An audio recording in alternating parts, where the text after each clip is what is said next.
Corinthians 2, Santa Fé 0, segunda vitória consecutiva na Libertadores, terceiro jogo do Diniz, terceiro jogo sem sofrer gols. Amigos, estamos dinizados ou nos rendemos ao dinizismo. O Corinthians entra em campo pela terceira vez consecutiva com o mesmo time. Isso é muito interessante, né? É legal da gente pontuar que com o Dorival não tinha isso. Existia um plano de manter o jogador 100% fisicamente o tempo todo.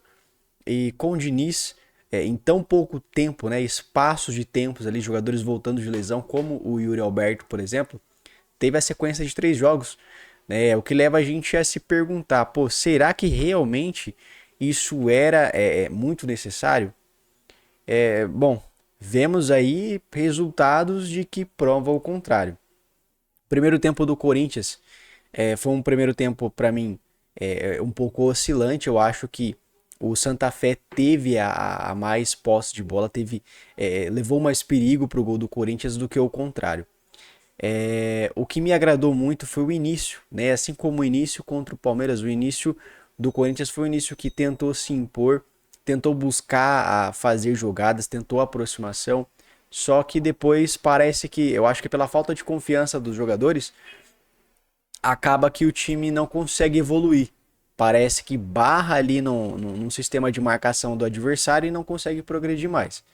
E aí, no segundo tempo, o Corinthians volta um pouco com a postura diferente. E isso reflete em campo, né?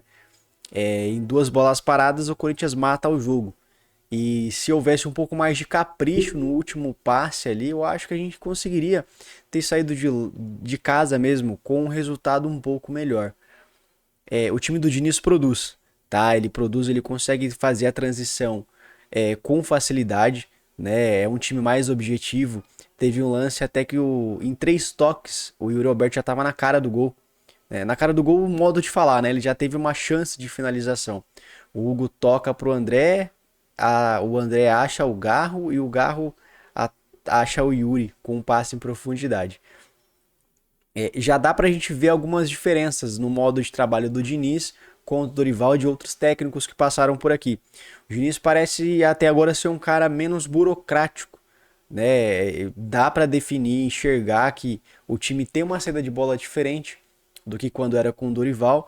E esse estilo um pouco mais objetivo me agrada, né? Eu acho que isso daí é ok. O Diniz tem me surpreendido até o presente momento.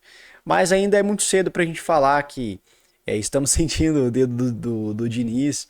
É muito cedo para a gente definir qualquer coisa e passar qualquer é, objetivo, né, que o time vai disputar na temporada.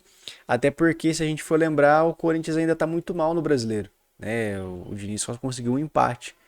Então, é coisa de a gente manter o pé no chão, com calma, que a gente consegue definir se Diniz serve ou não.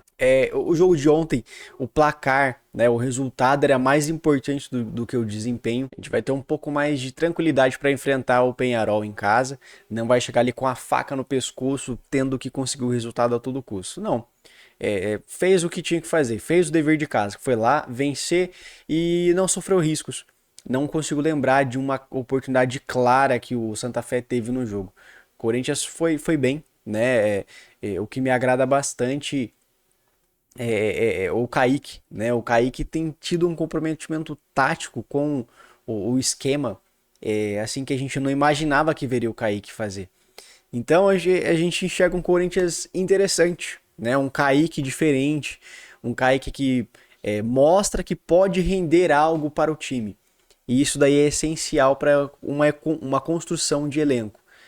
Antes a gente não enxergava alternativas para jogar de lado, né?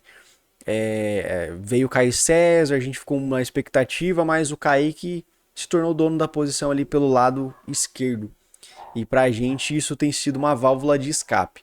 Ontem no estádio, a mesma impressão que eu tive, outros torcedores ali ao redor também tiveram, né? A gente fica escutando os comentários de alguns. Nisso um deles até fala, ó, o Kaique é o único diferente nesse time.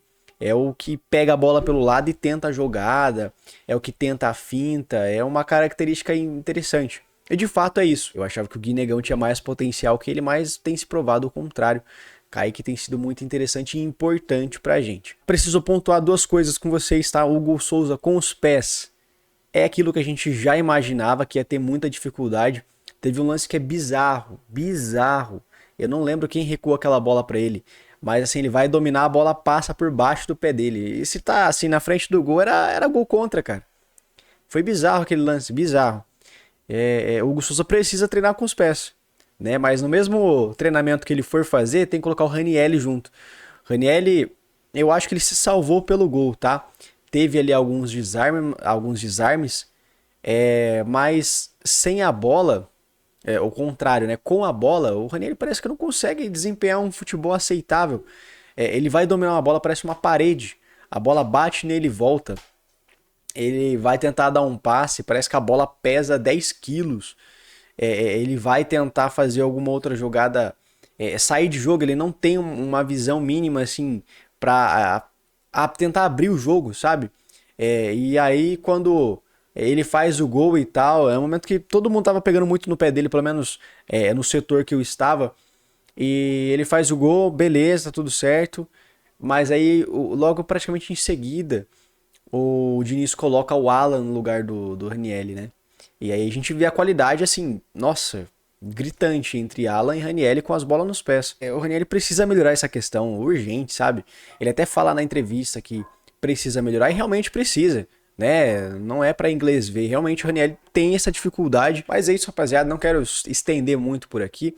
O resultado hoje era mais importante do que qualquer coisa, tá? Vamos contextualizar, eu sei que é difícil, a gente tem que ter paciência. São 3 jogos, né? A gente não tem nenhum mês de treinamento do Diniz. Precisa ter um pouco de calma, um pouco de paciência que pra gente entender até onde pode chegar o trabalho do Fernando Diniz.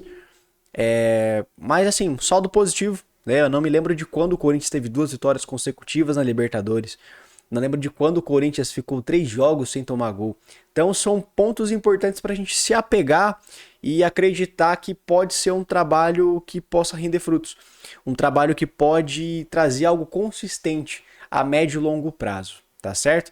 Vamos aguardar esses 10 jogos aí para verificar o que o Diniz pode trazer de interessante pra gente, tá certo? Se você tá mexendo até aqui, não esqueça de deixar o like, tá? Se inscreve, deixa um comentário aí embaixo se você não concorda com alguma coisa ou quer complementar com alguma informação que você notou. E é isso. Fiquem com Deus e vai Corinthians!